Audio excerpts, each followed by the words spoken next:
What happens when Hollywood's most volatile star meets late-night television's most relentless interrogator? You won't believe what unfolds when Alec Baldwin sits down with Stephen Colbert for what was supposed to be a routine promotional interview, only to witness one of the most explosive confrontations in late-night history.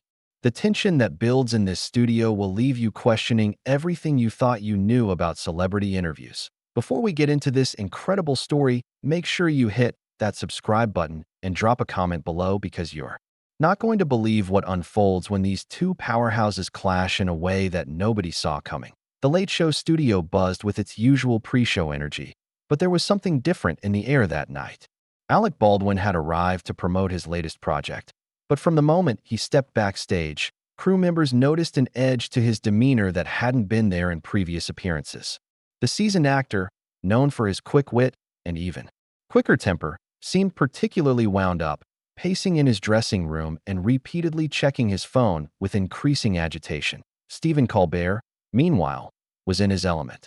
The host had been riding high on recent ratings success and seemed particularly energized for this interview. His production team had prepared what they considered standard questions about Baldwin's career, his recent projects, and some light commentary on current events. But sources backstage later revealed that Colbert had also prepared some more pointed questions, the kind that had become his signature move with high-profile guests who found themselves in controversial situations. As the show began, the audience was treated to Colbert's typical monologue, filled with his characteristic blend of political satire and cultural commentary. But those paying close attention noticed that several of his jokes seemed to have an extra bite, particularly when he made references to Hollywood accountability and the importance of taking responsibility for one's actions. The camera occasionally caught glimpses of Baldwin in the green room, watching the monologue on a monitor, his expression growing increasingly stern with each pointed comment. When it came time for the interview segment, Baldwin walked out to polite applause, but even the most casual observer could sense the tension radiating from both men as they shook hands. Colbert's smile seemed forced, while Baldwin's jaw was visibly clenched as he settled into the guest chair. The host launched into his introduction with his usual flourish, but there was an undercurrent of something sharper in his tone. "Alec Baldwin, everybody," Colbert announced, his voice carrying that familiar late-night cadence. "Great to have you back. You know, it's been quite a year for you, hasn't it? New projects, new developments, lots of things happening in your world." Baldwin shifted in his chair, his famous blue eyes already showing signs of irritation. "Stephen, good to be here. Though I have to say, I'm hoping we can keep this focused on the work, you know? That's what I'm here to talk about."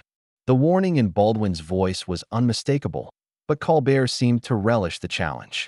He leaned back in his chair with that knowing smile that regular viewers had come to recognize as the precursor to a more aggressive line of questioning. Of course, the work is important. But you know, Alec, part of the work these days is also about the conversation around the work, isn't it? The responsibility that comes with being in the public eye.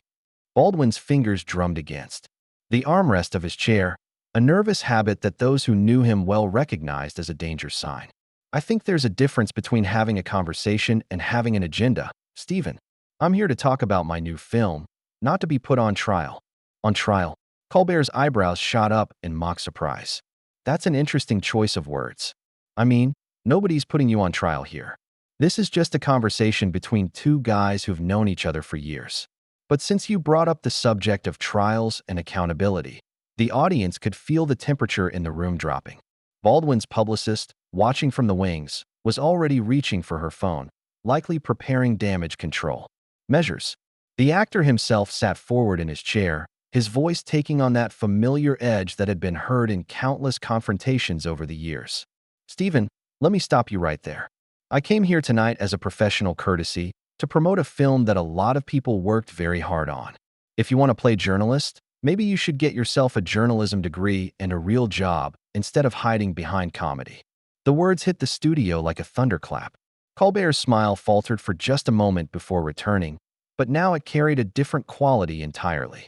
The host's eyes narrowed as he processed what had just been said to him in front of his own audience on his own show. The crew members standing just out of camera range exchanged glances, recognizing that they were witnessing something unprecedented. Hiding behind comedy? Colbert repeated, his voice still maintaining its professional calm, but with an unmistakable steel underneath. That's funny, Alec, because I seem to remember you doing quite a bit of comedy yourself over the years. Saturday, Night Live, 30 Rock. But I guess when you're the one making the jokes, it's different, right? Baldwin's face flushed red, and he gripped the arms of his chair so tightly that his knuckles went white. Don't you dare compare what I do to this. This ambush journalism disguised as entertainment. At least when I was on SNL, I was honest about what I was doing. The accusation hung in the air like smoke from a fired gun. Colbert's production team was frantically trying to decide whether to cut to commercial, but the host himself seemed determined to press forward. He leaned forward, matching Baldwin's aggressive posture, and when he spoke again, his voice carried the full weight of his years in political commentary. Ambush journalism? Alec, I told you we were going to talk. I didn't promise you a puff piece. You're a public figure who's been in the news for some pretty serious reasons. Did you really think you could come on here and just pretend none of that happened? Baldwin stood up abruptly, his chair rolling backward from the force. The audience gasped audibly, and several crew members stepped closer to the set, unsure of what might happen next. The actor towered over the seated host, his face contorted with rage. You want to talk about serious? Let's talk about how you sit here night after night, making jokes about people's real lives, real pain, real consequences, and you think that makes you some kind of truth teller? You're a parasite, Stephen. You feed off other people's misery for ratings. The insult struck home with devastating precision. Colbert's composure finally cracked, and he shot to his feet, bringing himself face to face with his guest. The two men stood there, separated by only a few feet and the small table between them, both breathing heavily as the studio fell into complete silence. What happened next would change everything. But first, the tension that had been building between these two titans was about to reach a breaking point that nobody in that studio would ever forget. The silence stretched for what felt like an eternity, but was probably only seconds. Camera operators held their positions, unsure whether to keep rolling or cut away. The studio audience sat frozen, many with their phones already out, sensing they were witnessing television history in the making. Baldwin's chest rose and fell with barely controlled fury, while Colbert's hands trembled slightly at his sides, his professional mask finally slipping to reveal the raw anger beneath. You know what, Alec? Colbert's voice was dangerously quiet. Now, the kind of calm that precedes a hurricane. You want to call me a parasite? Fine. But at least I've never pretended to be something I'm not. At least I've never stood up in front of the world claiming to be a victim while refusing to take responsibility for my own actions. Baldwin's eyes flashed with a fury that seemed to come from somewhere deep and primal.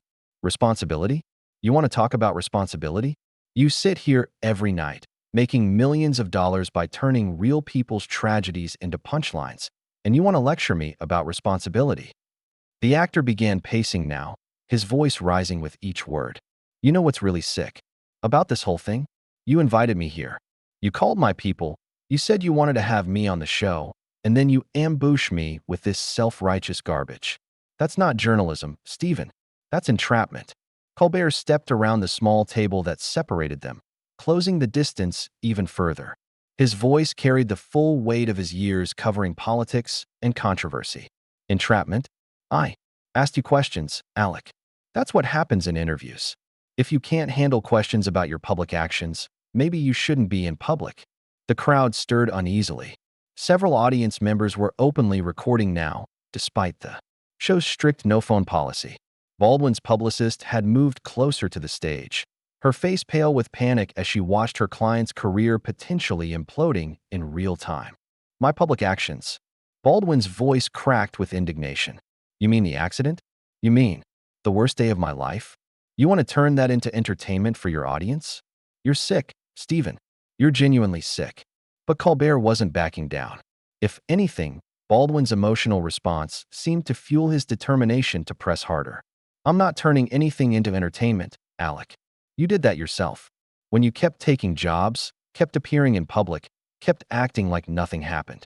You want sympathy? Try showing some accountability first. The words hit Baldwin like physical blows.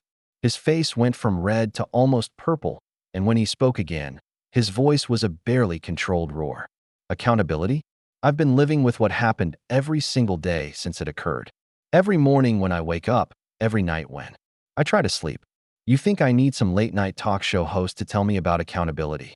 Then why are you here? Colbert shot back, his own voice rising to match Baldwin's intensity. Why are you on a publicity tour if you're so devastated? Why are you promoting movies and appearing on talk shows if this is eating you alive? You can't have it both ways, Alec. You can't be the grieving, traumatized victim and the working Hollywood star at the same time. The accusation struck home with devastating accuracy. Baldwin stumbled backward as if he'd been punched, his hand reaching out to steady himself against his chair. For a moment, the anger in his eyes flickered and was replaced by something else. Pain, perhaps, or recognition of an uncomfortable truth. But the moment passed quickly, and when Baldwin straightened up, his expression had hardened into something cold and dangerous. You know what your problem is, Stephen? You think being smart makes you right. You think having a platform gives you the moral authority to judge other people. But you're just another guy in a suit, making money off other people's misery. Colbert's jaw clenched visibly. And you're just another celebrity who thinks fame makes you untouchable. But here's the thing about being in the public eye, Alec.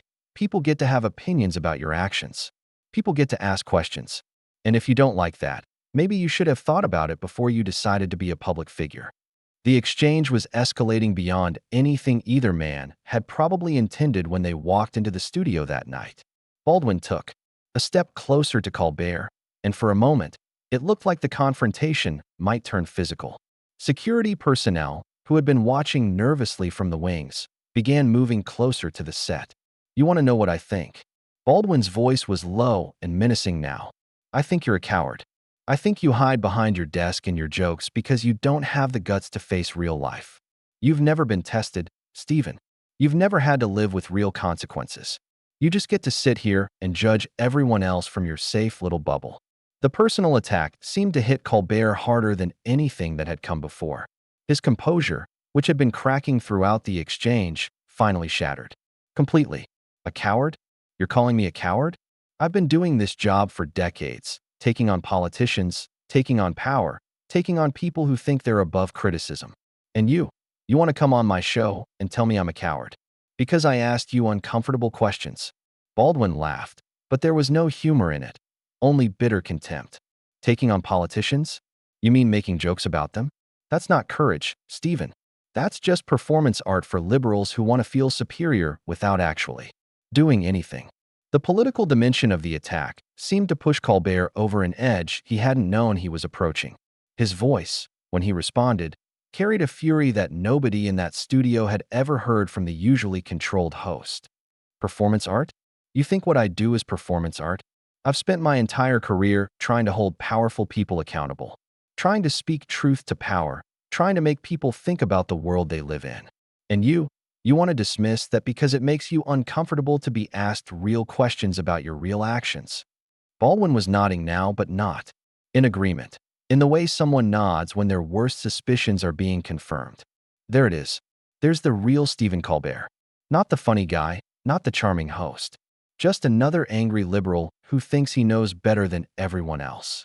The audience was completely silent now, transfixed by the raw hatred flowing between the two men on stage. This had gone far beyond a typical celebrity interview gone wrong. This was personal, visceral, and utterly unprecedented in the history of late-night television. Colbert stepped even closer, close enough that the cameras couldn't capture both men in the same frame anymore. You know what, Alec? You're right. About one thing. I am angry. I'm angry at people who think fame gives them a free pass. I'm angry at celebrities who cry victim when they're asked to explain their actions. And I'm especially angry at people who come on my show and insult me for doing my job. Baldwin's voice dropped to barely above a whisper, but in the dead silence of the studio, every word carried clearly to the back row. Your job? Your job is to kiss celebrity ass and make people laugh. Everything else is just you trying to convince yourself that you matter. The insult hung in the air like a toxic cloud. Colbert's face went white, then red, and for a moment it looked like he might actually swing at his guest. But instead, he did something that would prove to be even more devastating. Colbert began to laugh.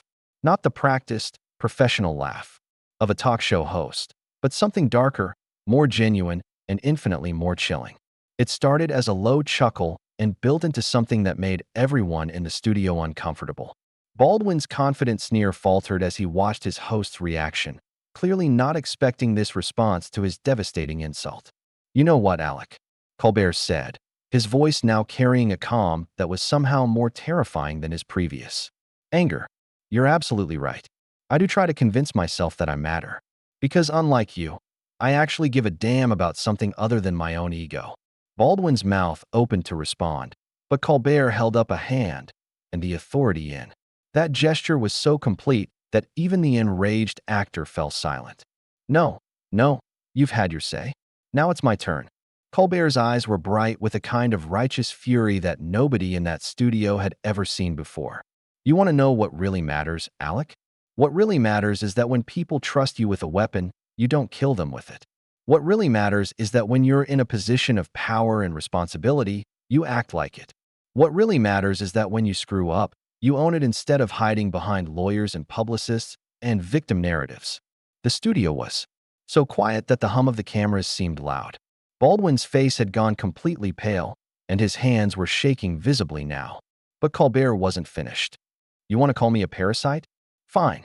But at least I've never pointed a gun at someone and pulled the trigger. At least I've never killed someone and then spent the next 3 years acting like I was the victim. At least I've never stood up in front of cameras and cried about how hard my life is while the family of the person I killed has to live with real consequences." Baldwin's breathing became ragged, and he took a step backward, but there was nowhere to go.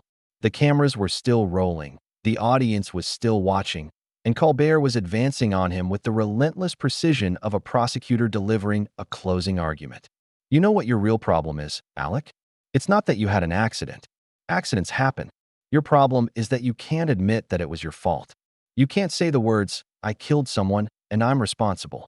Instead, you lawyer up.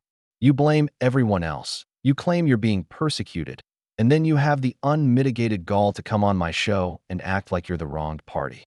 Baldwin's publicist was frantically gesturing from the wings, trying to get her client's attention, but Baldwin seemed frozen in place, transfixed by the verbal destruction being visited upon him.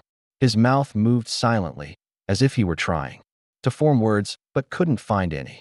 "And you know what the really sick part is?" Colbert continued, his voice building to a crescendo. "You're still making money off of it.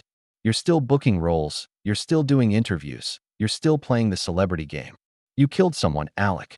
You took a life.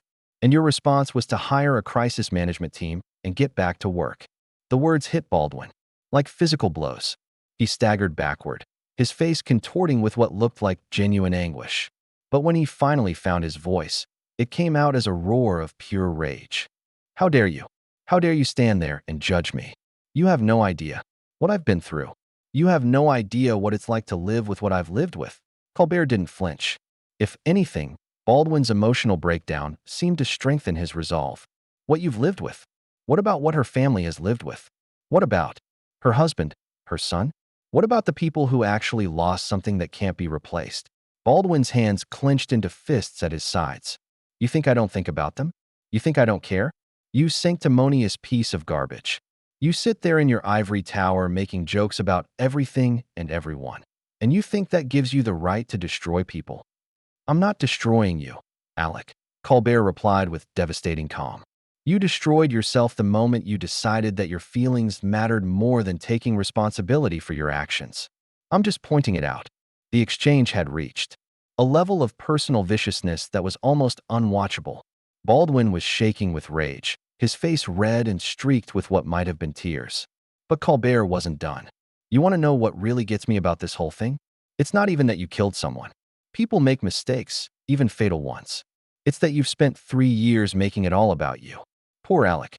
Poor, traumatized, victimized Alec. You've turned someone else's death into your personal tragedy, and that's disgusting." Baldwin exploded. "Shut up. Just shut up. You don't know what you're talking about. You don't know anything about me or what I've been through. I know you're here promoting a movie instead of in therapy." Colbert shot back without missing a beat. "I know you're more worried about your image than you are about the life you took. I know you're a coward who can't face the truth about what he did." Baldwin's self-control finally shattered completely. He lunged forward, not quite attacking Colbert, but getting close enough that security guards rushed onto the stage. But even as hands reached out to restrain him, Baldwin's voice rang out across the studio. You want the truth? The truth is that you're a bitter, angry little man who gets off on hurting people. The truth is that you're jealous of anyone who's actually accomplished something real. The truth is that you're nothing but a failed comedian who found a way to make money being cruel. Colbert stood his ground even as security moved between him and his guest. His voice, when he responded, was perfectly calm and all the more devastating. For it, the truth, Alec, is that you killed someone and you can't handle it. Everything else is just noise. The words seemed to drain all the fight out of Baldwin. He stood there for a moment, held back by security guards, looking suddenly older and smaller than he had just moments before. The cameras captured every detail of his face, the defeat, the rage, the desperate realization that he had lost this battle completely and publicly. I'm done, Baldwin said quietly, his voice barely audible. Then, louder, I'm done with this. I'm done with you. I'm done with all of this. He shrugged off the security guards and turned toward the wings. But before he could take more than a few steps, Colbert's voice stopped him one last time. That's right, Alec. Walk away. It's what you do best. Baldwin froze for a moment, his back to Colbert and the cameras. His shoulders shook, and for a second, it looked like he might turn around for one final confrontation.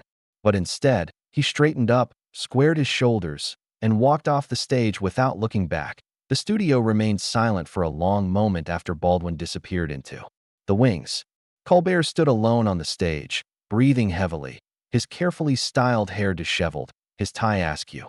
The audience sat in stunned silence, many still recording on their phones, all of them knowing they had witnessed something unprecedented in the history of television.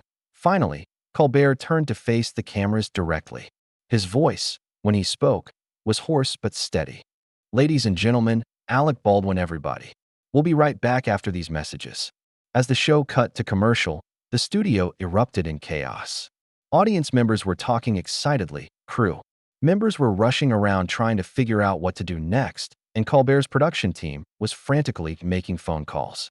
The host himself walked off stage without saying another word, leaving behind a studio full of people who knew they had just witnessed television history. The confrontation was over, but the reverberations would be felt throughout the entertainment industry for months to come. Social media exploded with clips and commentary. Ratings plummeted as advertisers fled, and both men's careers would never be quite the same. But in that moment, in that studio, there was only the echo of harsh truths, spoken in anger, and the empty chair where Alec Baldwin had been sitting just minutes before.